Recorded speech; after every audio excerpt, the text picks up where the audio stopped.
Hello everyone, my name is Abhishek Gupta and I welcome you all on this Uday series, जहां पे हम लोग आरबीडब्ल्यूएम component के लिए जो बुक रेफर की जाती है by the IIBF, that is Macmillan book, उस बुक के अंदर चैप्टर वाइज जो एमसीक्यूज दे रखे हैं in the end of every chapters, उन सभी एमसीक्यूज को डिस्कस करने की कोशिश कर रहे हैं।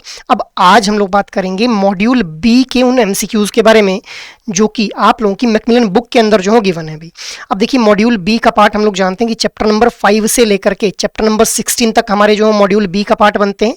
तो इन सभी चैप्टर्स के जो एमसीक्यूज गिवन है eight the end of each chapter, उन सभी एमसीक्यूज को हम लोग आज डिस्कस करने की कोशिश करेंगे।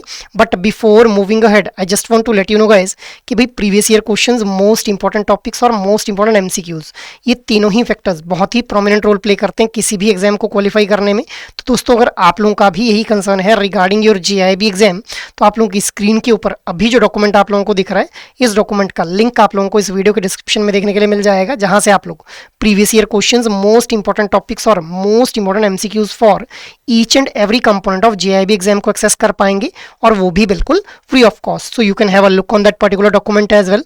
ठीक है, आफ्टर दैट अब हम लोग आज की डिस्कशन को स्टार्ट करते हैं with the very first question. तो सबसे पहला क्वेश्चन है आप लोगों के सामने, the customer segment with an annual income ranging between 10 lakh and 50 lakh is classified as mass affluent, super affluent, high net worth या फिर मास मार्केट कस्टमर्स भी। So what should be the right answer here? The right answer will be option number A, that is mass affluent. अब देखिए, income के basis के ऊपर customers को अलग अलग सेगमेंट्स के अंदर डिवाइड किया जाता है। ठीक है, जैसे mass market, mass affluent, super affluent, high net worth customers. देखिए, मास मार्केट कस्टमर्स हम लोग किनको बोल देंगे? जिनकी इनकम हम लोगों को 2 से 10 लाख रुपए पर एनम देखने के लिए मिलती है, जिनकी इनकम हम लोगों को 10 से 50 लाख रुपए पर एनम देखने के लिए मिल रही है, उनको हम लोग मास एफ्लुएंट बोल रहे हैं। मास एफ्लुएंट के बाद 50 लाख से 400 लाख के बीच में जिनकी इनकम देखने के लिए मिल रही है, उनको हम लोग सुपर एफ्लुएंट बोल देंगे। 400 लाख से 4000 लाख के बीच में जिनकी इनकम पर एनम देखने के लिए मिल रही है, उनको हम लोग हाई नेटवर्थ कस्टमर्स बोल देते हैं भाई। सो यहाँ पे option A will be the right one, क्योंकि यहाँ पे बात की जा रही थी कि इंडिविजुअल जिनकी इनकम 10 से 50 लाख के बीच में है, तो mass affluent will be the right one here. After that next question is which of the following needs are included in Maslow hierarchy of needs B. So your statements are physiological needs, safety needs, social need या फिर urgent need, and your options are 1 and 2 only, 2 and 4 only, 1, 2 and 3 only, 1, 2, 3 and 4 भी। So what should be the right answer here? The right answer will be option number C, that is 1, 2 and 3 only। अब देखिए, ये जो Maslow की need hierarchy theory है, Maslow के द्वारा एक थ्योरी ऑफ मोटिवेशन दी गई, जिसको हम लोग मेस्लो नीड हायरार्की थ्योरी बोल रहे हैं। इसके अंदर 5 तरह की नीड्स को जो था वो डिफाइन किया गया अभी: physiological need, safety need, social need, esteem need and self actualization need. So urgent need is not the part of these particular needs which are the part of Maslow need hierarchy theory भी। So इसलिए fourth statement हमारी गलत है और option C यहाँ पे बिल्कुल सही हो जाएगा भी। So that is why option C will be the right one. अब यहाँ पे ध्यान रखना है आप लोगों ने कि physiological need is the lowest level of need, और जो हाईएस्ट लेवल ऑफ नीड है in this theory of motivation या फिर Maslow need hierarchy theory, that is self actualization need guys. ठीक है, so option C will be the right one. यहाँ से आप लोगों को लगभग हर बार एग्जाम के अंदर क्वेश्चन देखने के लिए मिलेगा अभी। After that next question is customers expectations regarding service quality are primarily based on the following dimensions. So your statements are tangibility in services, reliability, responsiveness, assurance. Your options are 1 and 2 only, 2 and 4 only, 1, 2 and 3 only, 1, 2, 3 and 4 भी। So what should be the right answer here? The right answer will be option number D. चारों की चारों जो है वो हमारे important dimensions हैं with respect to the service quality guys. जो कस्टमर एक्सपेक्ट करता है कि जब उसको सर्विस डिलीवर की जाए, तो कस्टमर क्या एक्सपेक्ट करता है कि भाई टेंजिबिलिटी उस सर्विस के अंदर इंट्रोड्यूस की जाए, क्योंकि हम लोग जानते हैं कि बैंकिंग खुद में एक इंटेंजिबल फॉर्म ऑफ सर्विस है। तो वहाँ पे टेंजिबिलिटी इंट्रोड्यूस की जाए, कस्टमर ये चाहता है सो दैट उसको वो बैंकिंग की सर्विसेज को टच और फील कर पाए। रिलायबल होनी चाहिए भाई जो सर्विसेज उसको डिलीवर की जा रही है बैंक के द्वारा। So bank should B reliable enough, जिसके ऊपर रिलाय किया जा सके कि भाई अगर मैंने अपना हार्ड अर्न्ड मनी बैंक के पास दिया हुआ है, तो ऐसा नहीं है कि भाई कस्टमर को ये फीलिंग नहीं आनी चाहिए कि यार कल को ये बैंक कहीं कोलैप्स ना हो जाए, मेरा पैसा कहीं डूब ना जाए। ठीक है, so bank should B reliable enough. After that responsive. अब कस्टमर को किसी भी तरह का कोई अगर क्वेरी अराइज होती है या फिर किसी भी तरह का कोई इशू फेस होता है, तो उस पर्टिकुलर क्वेरी, उस इशू को रिजॉल्व किया जाना चाहिए in the time bound manner from the bank. This is also being expected from the customers and. After that assurance, कि भाई अगर किसी तरह की गड़बड़ी हो गई, कोई फ्रॉड हो गया, तो bank should be there to assure the customer कि भाई we are there to help you out, do not need to worry. So these are the expectations with respect to the service quality जो customer expect करता है from the bank guys. So all are the right one here. So option D will be the right one भी। After that, ABC Bank has decided to launch a new product new deposit product which is core saving account with some special features to attract the customers. Under which category of customer needs the product fall? Security and safety need, physiological need, self actualization need या फिर self esteem need. So what should be the right answer? The right answer will be physiological needs, because core saving account is provided by the bank to the customer to cater his physiological need, which is the basic need with respect to the Maslow need hierarchy theory भी. ठीक है, so option B will be the right one here. After that, next question is which one of the following statement is appropriate? So your statements are customers are different, need of customers are different, each customer will have different set of needs for the financial services. Your options are 1 and 2 only, 2 and 3 only, 1 and 3 only, या फिर all of the above. So what should be the right answer? The right answer will be option number D. तीनों की तीनों statement जो बिल्कुल सही है. तो देखिए कस्टमर्स अलग अलग हैं, हर एक कस्टमर की अपनी नीड है और हर एक कस्टमर को अलग अलग तरह की फाइनेंशियल सर्विसेज चाहिए for fulfilling his financial needs भी. ठीक है, अब कोई कस्टमर है जिसकी इनकम हम लोगों को 10,000 रुपये से कम देखने के लिए मिल रही है. अभी अगर इनकम उसकी 10,000 रुपये से कम है तो वो इन्वेस्टमेंट प्रोडक्ट तो नहीं चाहेगा, वो पोर्टफोलियो मैनेजमेंट सर्विसेज के अंदर तो इन्वेस्ट नहीं करना चाहेगा. और अगर कोई कस्टमर है जिसकी जो हम लोगों को मंथली इनकम है वो लगभग 15 लाख रुपए 20 लाख रुपए देखने के लिए मिल रही है, तो obviously he will be preferring for that portfolio management services. जो हाई एंड कस्टमर्स के लिए प्रोडक्ट रहते हैं वो डिफरेंट रहते हैं, और जो लो इनकम कस्टमर्स रहते हैं उनकी जो डिमांड रहती है अपनी फाइनेंशियल सर्विसेज को लेकर के वो डिफरेंट रहती है. तो these are the 3 statements which are absolutely correct भी. ठीक है, तो ये स्टेटमेंट जो पर्टिकुलरली हम लोग रेफर करते हैं जब भी हम लोग कस्टमर्स की सेगमेंटेशन करते हैं. कस्टमर्स को सेगमेंट्स में बांटने से पहले हम लोग ये अजम्पशन कर लेते हैं कि भाई सभी कस्टमर्स अलग अलग हैं, सभी कस्टमर्स की अलग अलग नीड है और हर कस्टमर की नीड को फुलफिल करने के लिए there is a separate set of financial services. ठीक है, after that next question is which of the following statement is correct with respect to the product life cycle? So your statements are in the introduction stage sales volume is low and the revenue generated is not sufficient to cover the cost of production marketing and servicing. Statement 2 क्या बोल रही है? in the growth stage which is the second stage of the product life cycle sales volume remains stagnant. Statement 3 क्या बोल रही है? in the maturity stage growth slows down and sales volume reaches its peak by. So your options are 1 only, 2 and 3 only, 1 and 3 only, 1, 2 and 3 guys. What should be the right answer here भी? The right answer will be option number C, that is 1 and 3 only. अब देखिए पहली statement क्या बोल रही है कि growth stage. अब देखिए प्रोडक्ट लाइफ साइकिल के अंदर 4 स्टेजेस रहती हैं भाई, इंट्रोडक्शन, ग्रोथ, मेच्योरिटी और डिक्लाइन. ठीक है, तो पहली स्टेटमेंट क्या बोल रही है? In the introduction stage sales volume is low and the revenue generated is not sufficient to cover the cost of production marketing and services. बिल्कुल सही बात है. इंट्रोडक्शन स्टेज में हमारा जो प्रोडक्ट है वो नया नया मार्केट के अंदर है, तो ऑब्वियसली जो सेल्स के वॉल्यूम है वो कम रहेंगे, customer is not that much aware about our product, और जो रेवेन्यू जनरेट होगा प्रोडक्ट से that revenue will be less than the cost incurred on the product. ठीक है, after that next stage is growth stage. Growth stage में क्या हो रहा है? Which is the second stage sales volume remain stagnant. नहीं भी यहाँ पे तो सेल्स वॉल्यूम बढ़ना स्टार्ट होंगे धीरे धीरे क्योंकि customer will be aware now. After that तो ये स्टेटमेंट गलत हो गई. थर्ड स्टेटमेंट क्या बोल रही है? In the maturity stage growth slows down and sales volume reaches its peak.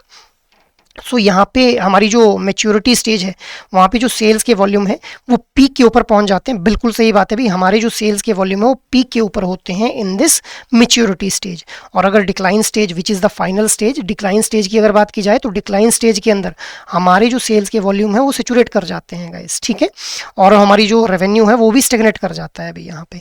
अब ये जो मैच्योरिटी स्टेज है, मैच्योरिटी स्टेज के अंदर हर कोई एंटिटी ये चाहती है कि मेरा प्रोडक्ट लंबे टाइम तक मैच्योरिटी स्टेज के अंदर रहे, बिकॉज यहाँ पे जो रेवेन्यू है that is more than the cost incurred on the product which ultimately leads towards the profit for the organization guys, profit for the product भी. So option C will be the right one. Second statement गलत है, बाकी पहली और तीसरी statement सही है और हम लोगों ने प्रोडक्ट लाइफ साइकिल को भी एक ब्रीफली यहाँ पर डिस्कस कर लिया. After that next question is product architecture comprises of the following components: generic product, the core और basic offering, expected product, inclusion of additional features expected by the customer, augmented product, value addition beyond standard features, the potential product, future enhancement introduced in anticipation of the customer needs. So your options are 1 and 4 only, 2 and 3 only, 1, 2 and 3 only, 1, 2, 3 and 4 B. So what should be the right answer here? The right answer will be option number D, that is 1, 2, 3 and 4. चारों की चारों जो है वो हमारे product architecture का part बनते हैं, which was given by लियोडोर थेविट भी. ठीक है, थियोडोर लेविट के द्वारा जो था ये प्रोडक्ट आर्किटेक्चर बताया गया था, 4 प्रोडक्ट लाइंस बताई गई थी। अब देखिए जेनरिक प्रोडक्ट क्या है, कोर और बेसिक प्रोडक्ट। जेनरिक नाम से ही समझ आ रहा है, जनरल प्रोडक्ट, जैसे बैंक के रिस्पेक्ट में अगर बात की जाए करंट अकाउंट, सेविंग अकाउंट, ये क्या हो जाएंगे, जेनरिक प्रोडक्ट हो जाएंगे। Expected product, inclusion of additional features expected by the customer. अब एक कस्टमर जब सेविंग अकाउंट ओपन अप करता है तो वो चाहता है ना कि अपने ट्रांजेक्शन्स का वो रिकॉर्ड मेंटेन कर ले। रिकॉर्ड मेंटेन करने के लिए वो चाहता है कि पासबुक उसके पास होनी चाहिए। तो अगर पासबुक ऑफर की जा रही है, it becomes a expected product. After that augmented product क्या हो जाएगा, which is a value addition product beyond the standard features. Augmented product क्या है, मतलब जहाँ पे वैल्यू एडिशन के लिए वो प्रोडक्ट जो है वो प्रोवाइड किया जा रहा है कुछ स्टैंडर्ड फीचर्स के अलावा भी। मतलब एनी ब्रांच बैंकिंग, जैसे आप लोग किसी भी ब्रांच के थ्रू बैंकिंग कर पाते हैं ना, तो it is an augmented product. ठीक है, ये यहाँ पे कस्टमर की एक्सपेक्टेशन से बढ़ के जो है वो कस्टमर को प्रोवाइड किया जाता है प्रोडक्ट के अंदर features. After that next is potential product. अब ये जो पोटेंशियल प्रोडक्ट है इसको हम लोग प्रोडक्ट ऑफ टुमारो भी बोल देते हैं। इसके अंदर future enhancement is introduced in anticipation of the customer needs भी। अब जैसे आज की डेट में आप लोग कार्डलेस विड्रॉल कर पा रहे हैं एटीएम्स के through, it is an example of potential product. Futuristic product है, एडवांस टेक्नोलॉजी का यूज़ किया गया है इसके अंदर भी। सो चारों को हम लोगों ने डिस्कस कर लिया and these all becomes the part of product architecture भी। So option D will be the right one here. Next is which one of the following product is not a retail asset product, auto loan, term deposit, personal loan या फिर home loan. अब देखिए retail asset product का part कौन सा नहीं है, the right answer will be option number B, that is term deposit. Y, term deposit जो है वो पार्ट बन जाता है हमारे रिटेल लाइबिलिटी प्रोडक्ट का। वाई रिटेल लाइबिलिटी प्रोडक्ट का पार्ट क्यों बनता है, क्योंकि हम लोग जानते हैं कि टर्म डिपॉजिट मतलब एफडी या फिर आरडी की बात हो रही है यहाँ पे।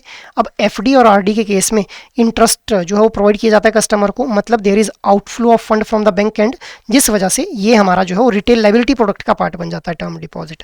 जबकि रिटेल एसेट प्रोडक्ट का पार्ट बनते हैं लोन और या फिर advances, auto loan, personal loan, home loan. क्यों, क्योंकि हम लोग देख पाते हैं जब भी लोन डिस्ट्रीब्यूट किए जाते हैं तो लोन के थ्रू बैंक को इंटरेस्ट की फॉर्म में इनकम अर्न होती है, मतलब there is inflow of fund for the bank भी। तो इसीलिए हमारे ये जो लोन और एडवांसेस हैं ये पार्ट बन जाते हैं रिटेल एसेट प्रोडक्ट्स का भी। सो यहाँ पे पूछा गया था not a retail asset product, तो हमारा टर्म डिपॉजिट बिल्कुल सही हो जाएगा, that is option B will be the right one. After that following the deregulation of interest rate on saving account by the RBI, consider the following statements. Bank can offer any rate of interest to any customer on a selective basis for balances maintained in the saving account. Banks are required to provide a uniform rate of interest on the saving account deposit up to rupees 1 lakh, irrespective of the balance within this limit. The deregulation is applicable only to non-resident Indian saving deposits. Banks may offer differential rate of interest if they choose on saving deposit balances above rupees 1 lakh, provided there is no discrimination among the customers across their offices. So your options are 1 and 3 only, 3 and 4 only, 2 and 4 only, 2 and 3 only. What should be the right answer here? The right answer will be option number C, that is 2 and 4 only be. अब देखिए यहाँ पे 2 and 4 only को यहाँ पे सही statement बताया जा रहा है, पहली स्टेटमेंट गलत क्यों है। Bank can offer any rate of interest to any customer on a selective basis for balances maintained in saving account, नहीं भी ऐसा नहीं है कि किसी भी कस्टमर को जो मर्जी रेट ऑफ इंटरेस्ट प्रोवाइड कर दिया। आरबीआई की गाइडलाइंस हैं कुछ, ठीक है, उनको फॉलो करते हुए ही रेट ऑफ इंटरेस्ट जो सेविंग अकाउंट के केस में प्रोवाइड किया जाएगा, ठीक है। और हमारी थर्ड स्टेटमेंट क्या बोल रही है, the deregulation is applicable only to non resident Indian saving account, नहीं भी सभी सेविंग अकाउंट के केस में डी रेगुलेशन हो चुकी है 2011 के अंदर। डी रेगुलेशन का मतलब क्या है कि पहले क्या होता था, आरबीआई डिसाइड करता था कि कितना रेट ऑफ इंटरेस्ट जो बैंक्स को अपने सेविंग अकाउंट होल्डर्स को प्रोवाइड करना है। 2011 के बाद आरबीआई ने क्या बोला कि भी ओवरऑल गाइडलाइंस आरबीआई की रहेंगी, बाकी rest will be the description of the bank कि भी कितना रेट ऑफ इंटरेस्ट उन्होंने अपने कस्टमर्स को प्रोवाइड करना है। और सेकंड और जो फोर्थ स्टेटमेंट है वो बिल्कुल सही स्टेटमेंट है। इनके थ्रू क्या बोलना चाह रहा है ये क्वेश्चन कि भाई आरबीआई ने बोल रखा है कि अगर किसी भी सेविंग अकाउंट के अंदर and of the day balance 1 lakh rupees है तो उन सभी अकाउंट होल्डर्स को जो है वो एक यूनिफॉर्म रेट ऑफ इंटरेस्ट दिया जाएगा। अगर ये end of the day balance जिन जिन अकाउंट्स के अंदर 1 लाख रुपीज़ से एक्सीड करेगा तो वहाँ पे फिर डिफरेंशियल रेट ऑफ इंटरेस्ट जो है दिया जा सकता है अभी। So option C will be the right one. हम लोगों ने deregulation of interest rate को भी डिस्कस कर लिया। After that credit scoring models are primarily developed based on the following parameters of applicants. So default on the previous credit transaction, payment behaviour और payment history, previous credit scheme और searches और inquiries, या फिर annual income. Your options are 1 and 3 only, 2 and 3 only, 2, 3 and 4 only, 1, 2 and 3 only be. So what should be the right answer? The right answer will be option number D, that is 1, 2 and 3 only be. तो जो credit scoring model है उसके अंदर हम लोग कौन कौन से पैरामीटर्स का यूज़ करते हैं एक एप्लीकेंट की असेसमेंट करने के लिए कि भाई उसको कितनी उसकी क्रेडिट वर्दीनेस है. सो डिफ़ॉल्ट कितनी बार वो डिफ़ॉल्ट कर चुका है अपने प्रीवियस ट्रांजेक्शन्स के ऊपर, उसका पेमेंट बिहेवियर कैसा है, उसने क्या टाइम बाउंड मैनर में अपनी सारी प्रीवियस पेमेंट्स कर रखी हैं या फिर नहीं कर रखी हैं, इसके अलावा कितनी बार उसने क्रेडिट के लिए जो इंक्वायरी या फिर सर्च किया हुआ है. So these are the correct one. Annual income को हम लोग जो है वो यहाँ पे प्राइमरी पैरामीटर नहीं मानते हैं अभी. ठीक है, I hope this thing is clear. Option D will be the right one. Next is the most common errors in credit score generally arises due to the following reason. तो credit score हम लोग देख पाते हैं ना कि भाई credit information companies के द्वारा क्रेडिट स्कोर जनरेट किया जाता है which is a 3 digit number. ठीक है, 700 से ज़्यादा अगर क्रेडिट स्कोर रहता है तो हम लोग एक गुड क्रेडिट स्कोर उसको मानते हैं. अब इसी क्रेडिट स्कोर के रिगार्डिंग यहाँ पे बात की जा रही है कि मोस्ट कॉमन एरर्स क्या क्या है. सिमिलैरिटी और confusion in names, human data entry error, identity theft. So your options are 1 only, 1 and 2 only, 2 and 3 only, 1, 2 and 3 guys. What should be the right answer? The right answer will be option number D, that is 1, 2 and 3 only भी. तो तीनों के तीनों हमारे जो most common errors हम लोगों को देखने के लिए मिलते हैं. सिमिलरिटी और कन्फ्यूजन इन नेम कि भाई राम कुमार की जगह राम ठाकुर का डेटा चला गया तो उस वजह से हम लोगों को क्रेडिट स्कोर में एरर देखने के लिए मिल जाएगा. ह्यूमन डेटा एंट्री एरर कि भाई एक जो इंडिविजुअल था उसने एंटर करना था कि भाई yes this individual has paid all his dues but उसने यस की जगह नो कर दिया, तो it is a human data entry error. Identity theft का मतलब क्या है कि भाई आप लोग किसी मर्चेंट एस्टेब्लिशमेंट के ऊपर गए, आपने कार्ड दे दिया अपना शॉपकीपर को स्वाइप करने के लिए, उसने 2 बार स्वाइप कर दिया जिस वजह से आप लोगों की ओवर यूटिलाइजेशन हो गई उस कार्ड की. सो your credit score will be disturbed. So these are the most common errors. Option D will be the right one. Next is which one of the following is not a credit information company approved by RBI? So CRISIL, CRISIL, Experian INC, Equifax या फिर CIBIL. So what should be the right answer? The right answer will be option number B, that is option number D, that is CIBIL B. So CRISIL, Experian or Equifax, these are the registered credit information companies with respect to the RBI. After that, which of the following parameters is generally assigned the highest weightage by credit information companies while calculating a credit score? तो जब भी credit information companies के द्वारा credit score को calculate किया जा रहा होता है तो कौन से पैरामीटर को हाई वेटेज जो असाइन करते हैं? New credit, length of credit history, amount owned या फिर payment history. So what should be the right answer? The right answer will be option number D, that is payment history. तो एक individual की previous payment history कैसी है उसको सबसे ज़्यादा वेटेज दी जाएगी जब भी क्रेडिट स्कोर को कैलकुलेट करना होगा. किसने? क्रेडिट इन्फॉर्मेशन कंपनी ने भी. After that, banks pay interest on the balances maintained in saving account, whereas no interest is paid on current deposit account. At the same time, bank generally prescribe a higher minimum balance requirement for the current deposit account compared to the saving account. What is the primary reason for this? The transaction cost in current deposit account is higher due to facility of unlimited transaction permitted by the bank. Bank do not prefer current deposits because they are highly volatile in nature. Payment of interest on current deposit is purely at the discretion of bank. Payment of interest on current deposit depend upon the individual bank policy. So what should be the right answer? The right answer will be option number A.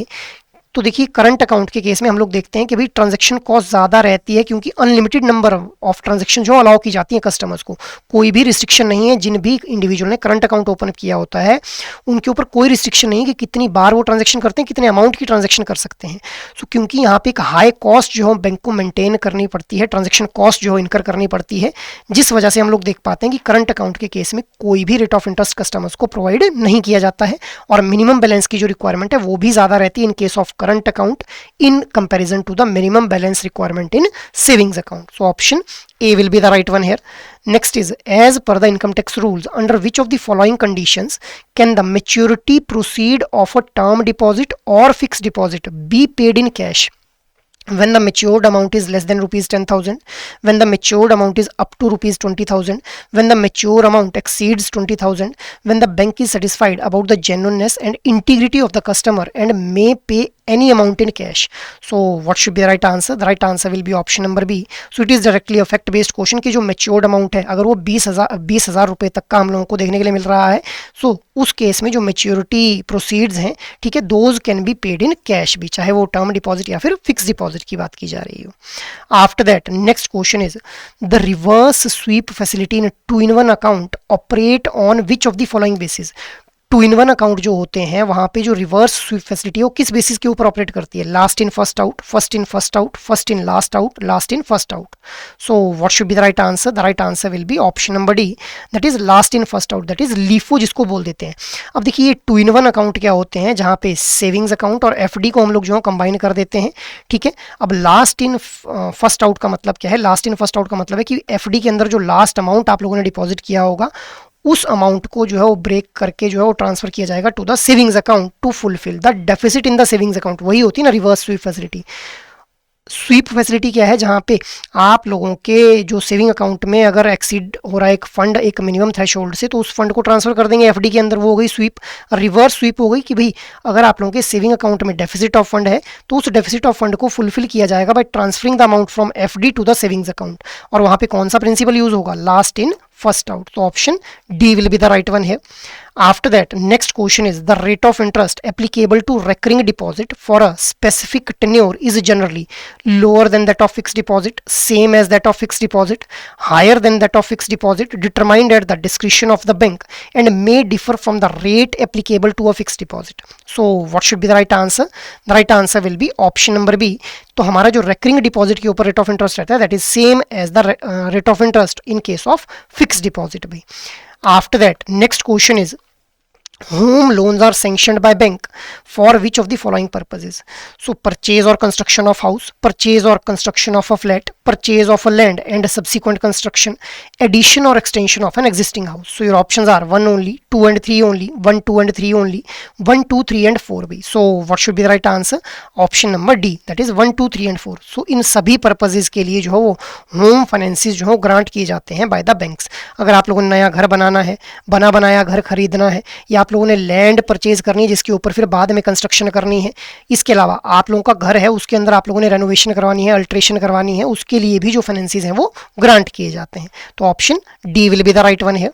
After that next question is auto loans are provided by the bank for which of the following purposes? Purchase of a new car, purchase of a used car, purchase of a two wheeler, या फिर purchase of all of the above. तो vehicle loan भी हम लोगों को देखने के लिए मिलते हैं. अब व्हीकल लोन किस पर्पज के लिए प्रोवाइड किए जाते हैं भी? So option D will be the right one. आप लोगों ने नई कार लेनी है, कोई सेकंड हैंड कार लेनी है, कोई टू व्हीलर लेना है, फोर व्हीलर लेना है, बस हाँ ये ध्यान रखना कि जो हैवी ड्यूटी लाइसेंस जिन भी पर्टिकुलर व्हीकल्स के केस में रिक्वायर्ड होगा उनके केस में हम लोग जो है ऑटो लोन यहाँ पे नहीं ले पाएंगे गाइस. ठीक है, I hope this thing is clear. Next is personal loans are generally sanctioned by banks based on which of the following criteria? Personal loans भी जो कस्टमर्स को प्रोवाइड किए जाते हैं तो कौन से क्राइटेरिया के ऊपर जो है वो जनरली सैंक्शन किए जाते हैं भी? Salary in case of salaried employees, monthly और annual income in case of business person, number of years in service और इन बिजनेस भी. So your options are 1 only, 2 and 3 only, 1 and 3 only, 1, 2 and 3 भी. So what should be right answer? Right answer will be option number D. तो तीनों ही हमारे वो parameter बन जाते हैं जिनके बेसिस के ऊपर जो पर्सनल लोन्स हैं उनको सैंक्शन किया जाता है. अब अगर कोई सैलरीड इंडिविजुअल है तो उसकी सैलरी कितनी, क्योंकि जितनी उसकी सैलरी है उसी अकॉर्डिंग वो रीपे कर पाएगा लोन को. इसी तरह से अगर कोई बिजनेस एंटिटी है तो उसको महीने में कितनी इनकम जो जनरेट हो पा रही है.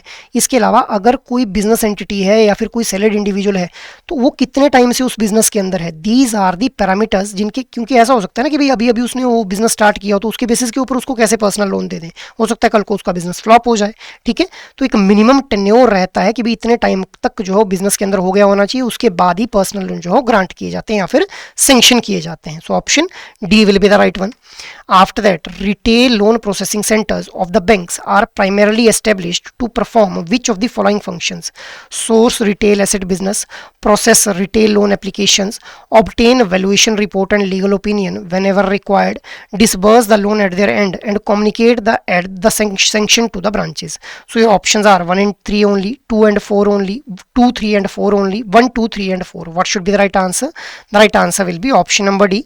So जो retail loan processing centers होते हैं वहां पे रिटेल एसेट जो बिजनेस है उसको सोर्स भी किया जाता है, प्रोसेस भी किया जाता है रिटेल लोन एप्लीकेशंस को. वैल्यूएशन रिपोर्ट अगर उनको लग रहा है कि भाई उनको वैल्यूएशन रिपोर्ट की रिक्वायरमेंट है जिसके थ्रू वो देखना चाहते हैं कि भाई अगर कोई एक सिक्योरिटी के तौर पे अगर कोई एसेट दिया है तो उसकी वैल्यू कितनी है एक्चुअल में, तो वैल्यूएशन रिपोर्ट भी वो जो है वो रिक्वायर कर सकते हैं.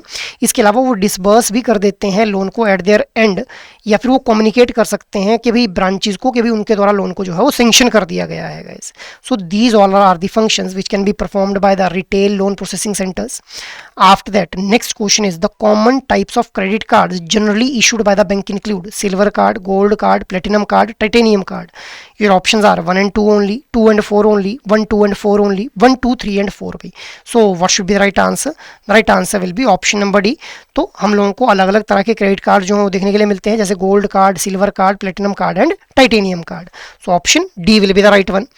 The features that are generally available across all type of cards include, लगभग हर तरह के कार्ड के अंदर जो फीचर्स रहते हैं कौन कौन से हैं वो, facility to make payment for the purchases, facility to withdraw cash from ATMs up to a specified limit, reward point for the card usage, cashback offers up to a certain limit on purchase. So your options are 1 and 4 only, 2, 3 and 4 only, 1, 2 and 3 only, 1, 2, 3 and 4. So option D will be the right one here भाई. Option D will be the right one. तो आप लोग generally हम लोग देख पाते हैं कि सभी तरह के कार्ड से, चाहे वो क्रेडिट कार्ड है, डेबिट कार्ड है, प्रीपेड कार्ड है, आप लोग पेमेंट कर सकते हैं against the purchase of goods and services. Funds can be withdrawn from the ATM up to a specified limit. एक पर्टिकुलर लिमिट तक जो फंड है वो भी विड्रॉ किए जा सकते हैं. जो रिवॉर्ड पॉइंट है वो आप लोगों को प्रोवाइड किए जाते हैं अगर आप लोग कार्ड का यूसेज करते हैं. इसके अलावा कैशबैक भी आप लोगों को प्रोवाइड किया जाता है up to a certain limit on purchases, कि भाई अगर आप लोगों ने 50,000 रुपये तक की परचेज कर ली तो आप लोगों को एक कैशबैक जो है मिल जाएगा वहाँ पे भी. I hope this thing is clear. After that, next question is the characteristics of debit card include the following. Your options are, statements are, payments made for the purchase are directly debited to the link bank account. Cash withdrawal through ATMs are immediately debited to the account. Payment for the purchase or usage are debited after a certain period. Your options are 1 only, 2 and 3 only, 1 and 2 only, 1, 2 and 3 only भी. So what should be the right answer? The right answer will be option number C, that is 1 and 2 only. अब देखिए debit card के case में हम लोग देखते हैं कि जो आप लोगों का डेबिट कार्ड होता है उसके अंदर जो पेमेंट की जाती है डेबिट कार्ड के थ्रू, वो पेमेंट आप लोग डायरेक्टली अपने सेविंग बैंक अकाउंट जो कि लिंक होता है आप लोगों के डेबिट कार्ड के साथ में, उसके थ्रू जो कर पाते हैं. तो इसलिए यहाँ पे जो कैश है वो भी विड्रॉ किया जाता है एटीएम्स के through immediately, which is debited from your account. जो आपके अकाउंट में पैसा है बस उसी अकाउंट, उसी पैसे के, उसी फंड के साथ आप लोग जो है ट्रांजेक्शन कर पाएंगे. थर्ड स्टेटमेंट क्या बोल रही है, पेमेंट फॉर द परचेज और usage are debited after a certain period. नहीं भाई, उसी टाइम डिडक्ट हो जाते हैं. ठीक है, जैसे ही आप लोग जो पेमेंट करेंगे किसी भी परचेज ऑफ गुड और सर्विस के लिए, उसी टाइम डेबिट हो जाता है अमाउंट का. ठीक है, so option C will be the right one है. After that next question is payment default risk, which refers to the possibility of failure to repay card dues is primarily associated with debit card, prepaid card, both debit and credit card, या फिर only credit card. So what should be the right answer? The right answer will be option number D, that is only credit card. क्योंकि debit card में तो वही fund है जो आप लोगों के सेविंग अकाउंट में है. डेबिट कार्ड के थ्रू तो आप लोग उसी फंड को एक्सेस कर पाएंगे ना जो आप लोगों के लिंक्ड बैंक अकाउंट के अंदर है. प्रीपेड कार्ड के अंदर ऑलरेडी आप लोगों के अकाउंट के अंदर, कार्ड के अंदर फंड जो है लोड किया हुआ है, उतने ही पैसे को आप लोग ट्रांजेक्ट कर पाएंगे. तो रीपे वाला तो इशू ही नहीं होगा. रीपे वाला इशू होता है क्रेडिट कार्ड के केस में. तो इसलिए option D will be the right one here. After that, Bharat QR has been developed by National Payment Corporation of India in collaboration with which of the following, Mastercard, Visa, American Express, या फिर both Mastercard and Visa भी. So the right answer will be option number D. Direct fact based question है कि Bharat QR, QR क्या होता है, quick response code. तो Bharat QR को एनपीसीआई के द्वारा डेवलप किया गया, national Payment Corporation of India के द्वारा. ठीक है, with the help of master card and visa. Master card और वीजा दोनों के साथ कोलैबोरेशन देखने के लिए मिलता है एनपीसीआई का for the development of Bharat QR. तो option D will be the right one. Next is what are the objectives of NEFT system. NEFT क्या है, national electronic fund transfer system. So इसके ऑब्जेक्टिव्स क्या हैं, to establish an electronic fund transfer system that ensures efficient, secure, economical, reliable and expeditious transfer and clearing of funds across the banking sector in India, to reduce the burden on the existing paper based funds transfer and clearing system. Option C क्या बोल रहा है, to promote digital fund transfer only among the metropolitan branches, या फिर both A and B. So what should be the right answer? The right answer will be option number D, that is both A and B. So NEFT का purpose क्या है, objective क्या है कि भाई हम लोग एफिशिएंट, सिक्योर और इकोनॉमिक वे के अंदर फंड्स को ट्रांसफर कर पाएं बैंकिंग सेक्टर के अंदर. ठीक है, इसके अलावा बर्डन जो existing paper based fund transfer जो रहता था या फिर क्लियरिंग सिस्टम रहता था, उसको, उसके बर्डन को कम करना था इस एनईएफटी, क्योंकि यहाँ पे इलेक्ट्रॉनिकली अब फंड को ट्रांसफर किया जाने लगा.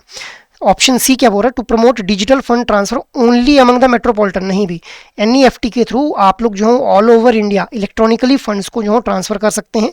अब ये जो एनईएफटी है यहाँ पे आप लोगों को देखने के लिए मिलता है कि भाई बैचेज के अंदर जो है वो आप लोगों के फंड को जो है वो ट्रांसफर किया जाता है। 48 हाफ आर्ली बैचेज जो बना दिए जाते हैं।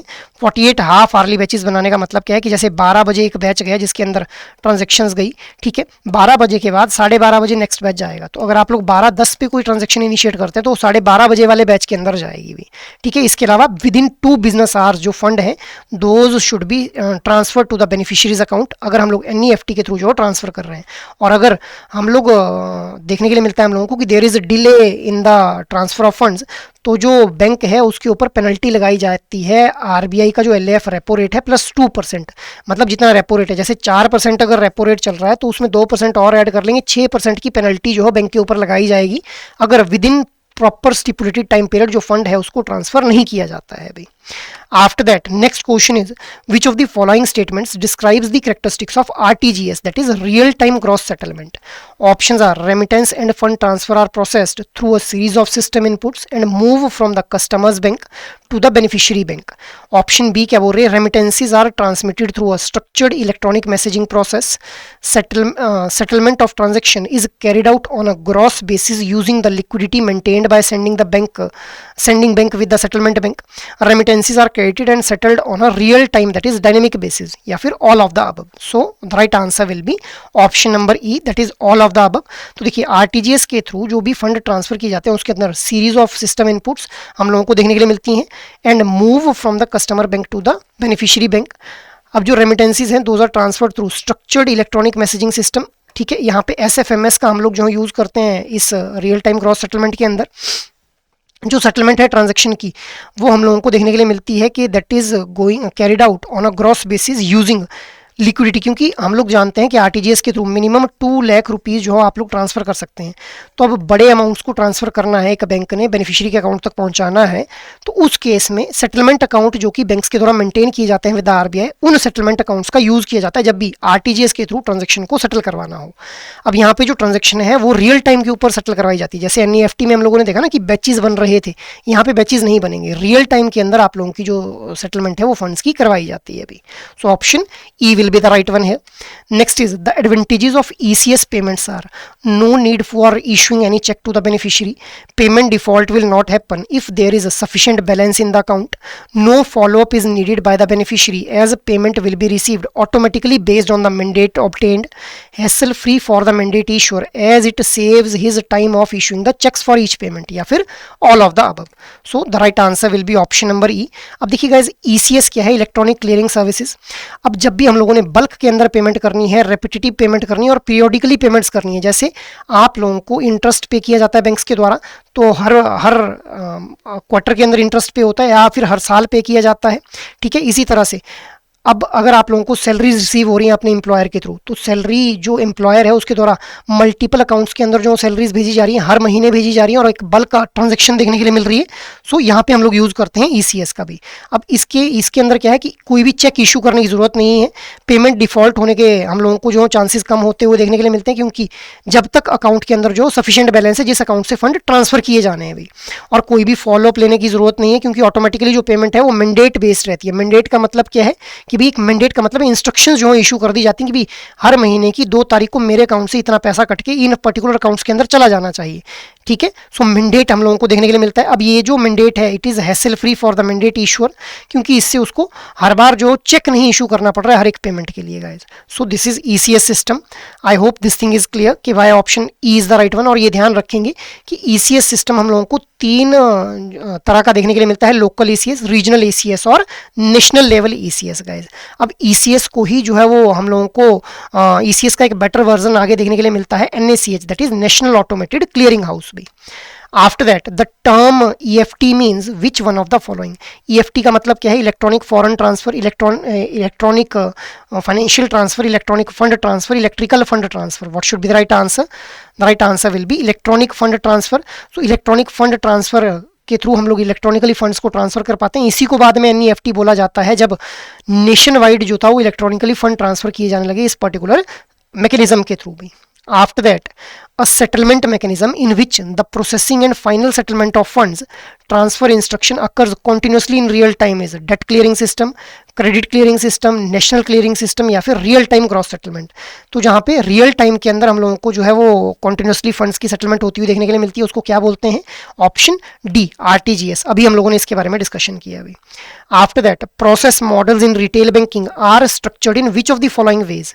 अ horizontally organised model where each individual process platform supports only one specific product, a vertically organized model where functionalities are integrated and provided across all products, a predominantly horizontally organized model with certain modular component within a product oriented framework, a predominantly vertically organized hybrid model offering common information and services across related products, या फिर any one of the above by. What should be the right answer? The right answer will be option number E.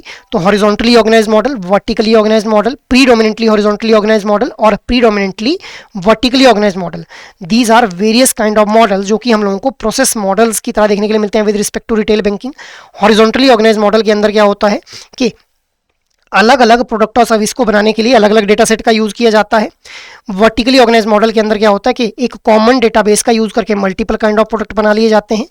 Predominantly word जब जुड़ जाएगा horizontally organised model के साथ में तो हम लोग बोलेंगे कि भाई वैसे तो अलग अलग डेटा सेट का ही यूज किया जा रहा था, but in some rare case scenario हम लोग कॉमन डेटा सेट का यूज करके भी प्रोडक्ट और सर्विसेज बना देते हैं या फिर डिलीवर कर देते हैं।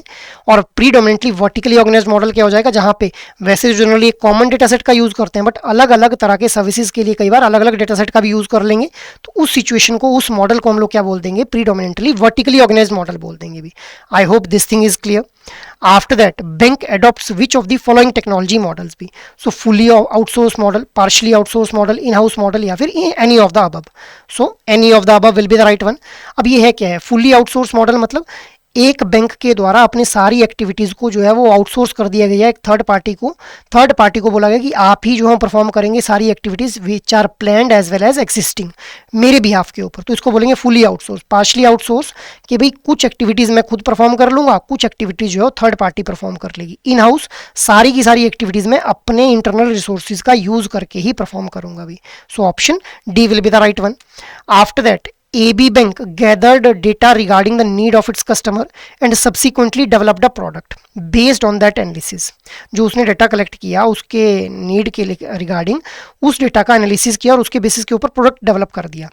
This type of information collected and evaluated by the bank can be classified as strategic information, technical information, operational information या फिर managerial information. So the right answer will be strategic information. इसको बोल देंगे क्योंकि आप स्ट्रेटेजी डिजाइन कर पा रहे हैं with the help of this particular information guys, कि भी कौन सा प्रोडक्ट बनाना है, किस कस्टमर के लिए बनाना है, किस प्राइस पे देना है।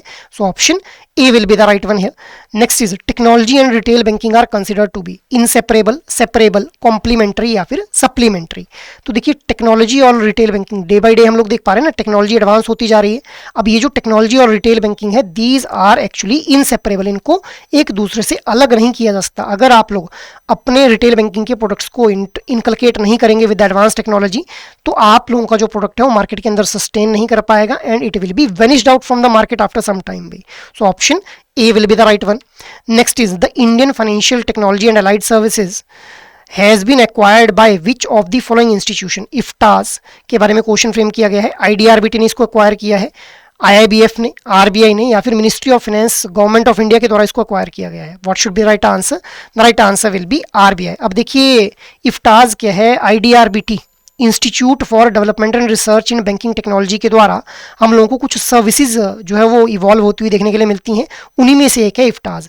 अब इस इफ्टाज को जो है वो RBI के द्वारा एक्वायर कर लिया गया है गाइस, ठीक है। So it is a directly a fact based question that you need to remember. After that, from a functional perspective banking technology is generally classified into how many key dimensions? so banking technology को कितने dimensions में हम लोग divide करते हैं? 5, 4, 3 या फिर 2 भी। so what should be the right answer? the right answer will be option number C, that is 3 dimensions banking technology की देखने के लिए मिलती हैं। कौन कौन सी हैं? Hardware and software, computer sciences and algorithm and risk management. So these are the 3 dimensions जो हम लोगों को देखने के लिए मिलती हैं with respect to the banking technology भी। तो ध्यान रखना है आप लोगों ने इन तीनों डायमेंशंस के बारे में। After that, banking technology is a discipline which deals with finance and risk management, information technology and communication technology, computer sciences and marketing science, या फिर all of the above. So what should be right answer? The right answer will be option number D, that is all of the above. So risk management ये एक पहली dimension हो गई. Information technology and communication technology ये हम लोगों को second यहाँ पे जो डिसिप्लिन देखने के लिए मिलता है, जिसके साथ में बैंकिंग जो टेक्नोलॉजी है वो डील करती है. Third one is the computer science and marketing sciences. So option D will be the right one. Next is, in the evolution of banking technology, the earliest significant technological advancement in the financial industry was the introduction of dinners club credit card, automated teller machine, online banking या फिर mobile banking. तो banking technology हम लोगों को जैसे जैसे evolve होती हुई देखने के लिए मिली, तो सबसे पहली जो सिग्निफिकेंट टेक्नोलॉजिकल एडवांसमेंट थी वो क्या थी in the financial industry? Right answer will B dinners club के द्वारा जो क्रेडिट कार्ड को इंट्रोड्यूस किया गया था, it was the significant technological advancement भी. So option A will be the right one. Next is, which of the following is not an application of artificial intelligence in retail banking? Your options are passbook updating kiosk, chatbot, cash deposit machine, teller counter operated by the bank employ.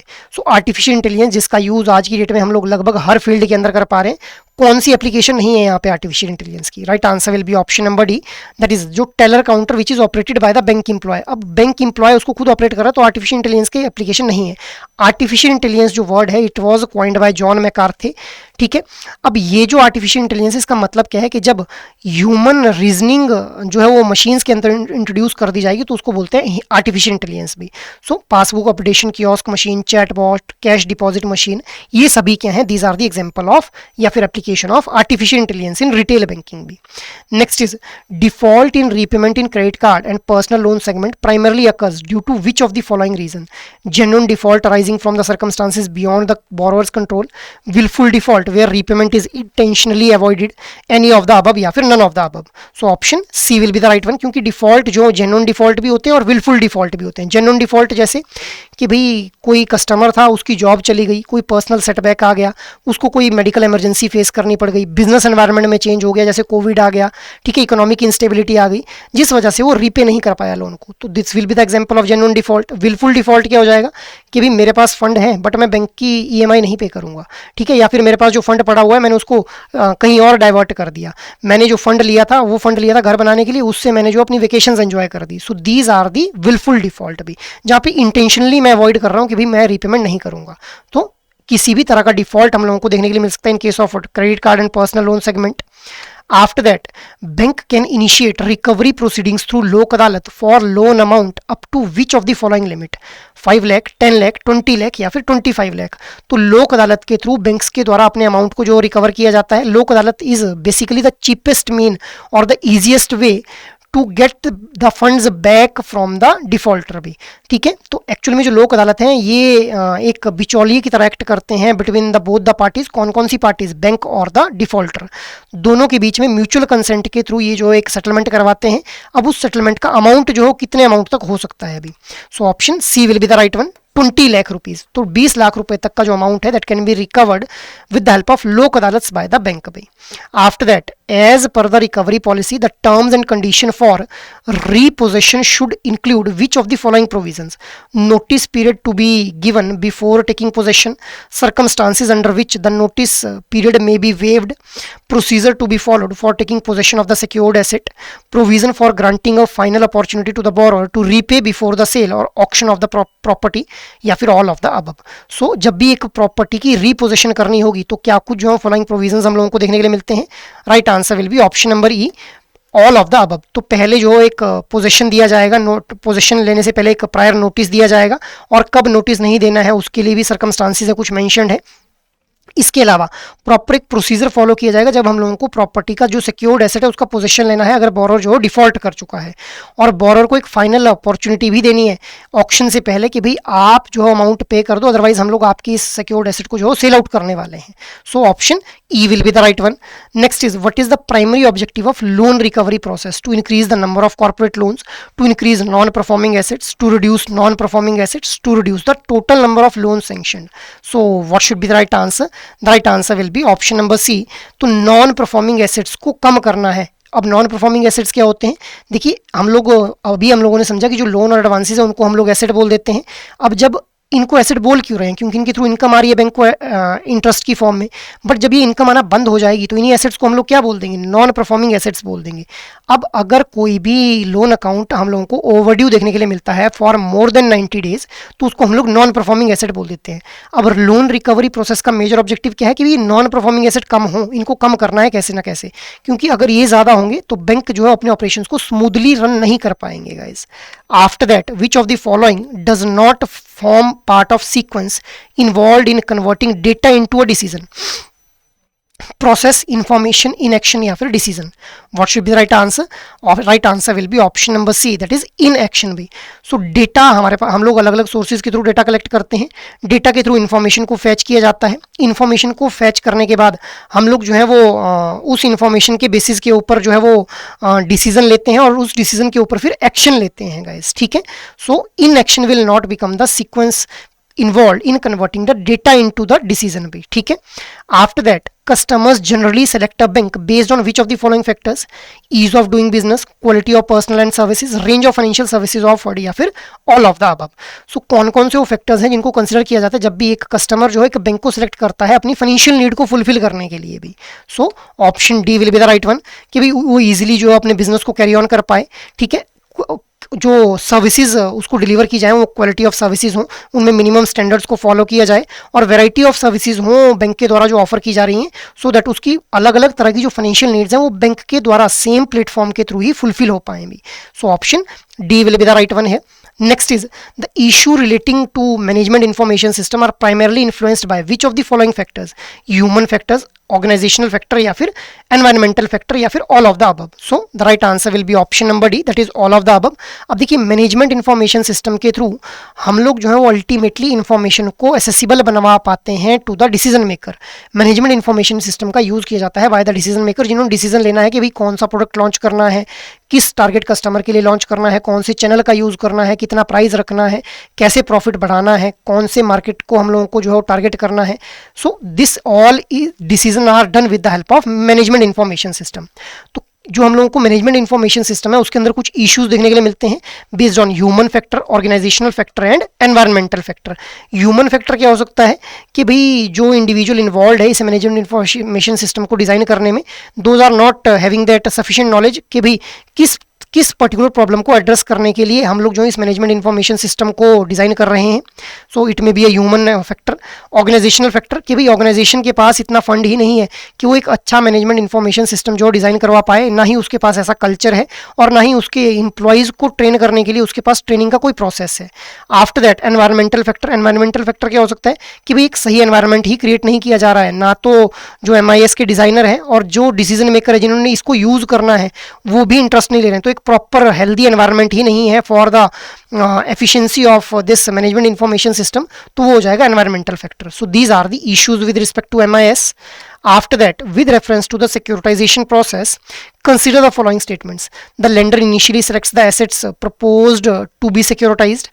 The issuer, that is special purpose vehicle, makes payment to the lender of the securitized loans.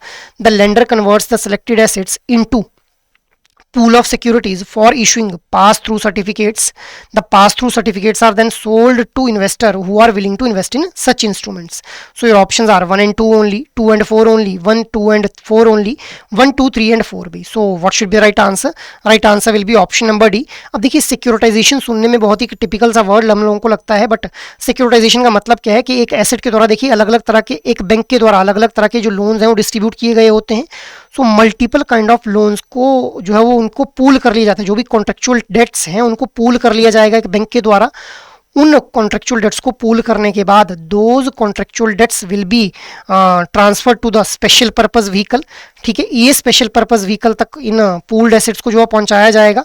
अब ये जो special purpose vehicle है, इन special purpose vehicle के द्वारा हम लोग देखेंगे कि ये जो पूल्ड एसेट्स हैं इनको सिक्योरिटीज़ में कन्वर्ट कर दिया जाएगा, सिक्योरिटीज़ में कन्वर्ट कर दिया जाएगा with the help of pass through certificates, और फिर थर्ड पार्टी इन्वेस्टर को जो है सेल आउट कर दिया जाएगा। तो इसी प्रोसेस को हम लोग क्या बोलते हैं, सिक्योरिटाइजेशन बोल देते हैं भी। After that, what is meant by securitization?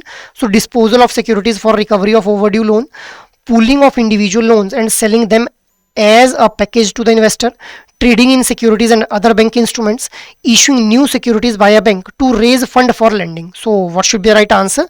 Option number B. So pooling of individual loan and selling them to the third party investor is securitisation simply. अभी मैंने आप लोगों को बताई ये चीज। After that, next question is securitization can generally be undertaken in respect of which of the following assets? Standard asset only, rated accounts only, both standard and substandard asset, या फिर all of the above. So the right answer will be option number D. तो जो securitization है वो की जा सकती है with respect to standard asset, substandard asset as well as rated accounts भी, ठीक है। सो सभी तरह के एसेट्स को जो सिक्योरिटाइज करके थर्ड पार्टी इन्वेस्टर को सेल आउट किया जा सकता है अभी। After that next question is the national asset reconstruction company limited that is NARCL has been established by which of the following be. So government of India, state government, banks या फिर both A and C। So right answer will be option number D. तो जो NARCL है it is a bad bank भी। Bad bank का मतलब क्या है कि ये बैड एसेट्स को परचेज कर लेते हैं बैंक से, ठीक है, और बाद में फिर उन एसेट्स को जो रिकवर करने की कोशिश करते हैं। तो हमारे पास दो बैड बैंक हैं अभी, एक तो NARCL और दूसरा IDRCL भी। IDRCL क्या है? India debt resolution company limited. तो जो बैड एसेट्स हैं उनको एक्वायर किया जाता है फ्रॉम द बैड बैंक, मतलब from the bank by this NARCL, और उन एक्वायर्ड बैड एसेट्स को मैनेज किसके द्वारा किया जाता है? IDRCL के द्वारा भी, ठीक है। और ये जो NARCL है इसको एस्टेब्लिश किसने किया था? गवर्नमेंट ऑफ इंडिया ने बैंक्स के साथ में, अलग अलग तरह के पब्लिक सेक्टर बैंक्स और प्राइवेट बैंक्स का कोलेबोरेशन हम लोगों को देखने के लिए मिला विद द गवर्नमेंट, और इस NARCL को जो था वो एस्टेब्लिश किया गया अभी। So option D will be the right one. So guys ये हम लोगों ने मॉड्यूल बी के वो MCQs डिस्कस कर लिए which are given at the end of your chapters in the Macmillan book which is referred by IIBF। इसके अलावा अगर आप लोग एक कॉम्प्रिहेंसिव प्रेपरेशन करना चाहते हैं तो आप लोग एडुटैब की वेबसाइट को विजिट कर सकते हैं, जहां जाते ही आप लोगों को कोर्सेज नाम का ये टैब देखने के लिए मिलेगा, जहां जाते ही JIB कोर्सेज के ऊपर आप लोग क्लिक कर लेंगे। अब जैसे ही आप लोग इस JIB कोर्सेज के ऊपर क्लिक करेंगे तो यहाँ पे अलग अलग तरह के कोर्सेज आप लोगों को देखने के लिए मिलेंगे, जहां पे सबसे पहले हम लोग बात करेंगे JIB के लिए कंप्लीट मास्टर कोर्स के बारे में। अब ये जो JIB का कंप्लीट मास्टर कोर्स है इसके थ्रू चारों कंपोनेंट्स की आप लोगों को कॉम्प्रिहेंसिव प्रिपरेशन करवाई जाएगी with the help of concept classes. आप लोगों को एग्जाम से ठीक पहले लाइव क्लासेस भी यहाँ पे प्रोवाइड की जाएंगी। आप लोग कंटेंट को रिवाइज कर पाएं, कंसेप्ट नोट्स इसके लिए प्रोवाइड किए जाएंगे, और आप लोग कंटेंट को प्रैक्टिस कर पाएं इसके लिए solved PYQs, chapter wise mock test और फुल लेंथ मॉक टेस्ट भी आप लोगों को प्रोवाइड किए जाएंगे भी। So you can enrol yourself in this JIB complete master course, ठीक है, अगर आप लोग एक कॉम्प्रिहेंसिव प्रिपरेशन करना चाहते हैं। अपार्ट फ्रॉम दिस अगर आप लोग चाहते हैं कि इंडिविजुअल मास्टर कोर्स में खुद को एनरोल करना है तो जस्ट स्क्रॉल इट डाउन, यहीं पे IFS, PPB, AFM और RBWM चारों कंपोनेंट्स के आप लोगों को इंडिविजुअल मास्टर कोर्सेज भी देखने के लिए मिल जाएंगे। इसके अलावा अगर आप लोग सिर्फ मोस्ट इंपॉर्टेंट टॉपिक्स को टारगेट करते हुए प्रिपरेशन करना चाहते हैं then get yourself enrolled in live crash course batch 4, जहां पे 120 आवर्स की ड्यूरेशन के अंदर लाइव क्लासेस के थ्रू मोस्ट इंपॉर्टेंट टॉपिक्स आप लोगों को कवर करवाए जाएंगे, रिवीजन पर्पज के लिए कंसेप्ट नोट्स दिए जाएंगे, और आप लोग कंटेंट को प्रैक्टिस कर पाएं इसके लिए solved PYQs, chapter wise mock test और फुल लेंथ मॉक टेस्ट भी प्रोवाइड किए जाएंगे भी। अपार्ट फ्रॉम दिस अगर आप लोगों को लग रहा है आप लोगों की प्रिपरेशन तो कंप्लीट है, अब आप लोगों को सिर्फ इवैल्यूएशन करनी है, तो आप लोग टेस्ट सीरीज में खुद को एनरोल कर लें, जहां पे आप लोगों को solved PYQs, chapter wise mock test और फुल लेंथ मॉक टेस्ट जो है प्रोवाइड किए जाएंगे भी। So you can enrol yourself in any of these particular courses depending upon your need for JIB examination. So that is all from my side. So thank you very much guys. And अगर आप लोगों को ये session अच्छे लग रहे हैं तो इन सेशंस को लाइक, शेयर और सब्सक्राइब कर लें, और अगर आप लोगों की कोई भी क्वेरी हो तो आप लोग मेल कर सकते हैं hello@edutab.co.in के ऊपर। जय हिंद।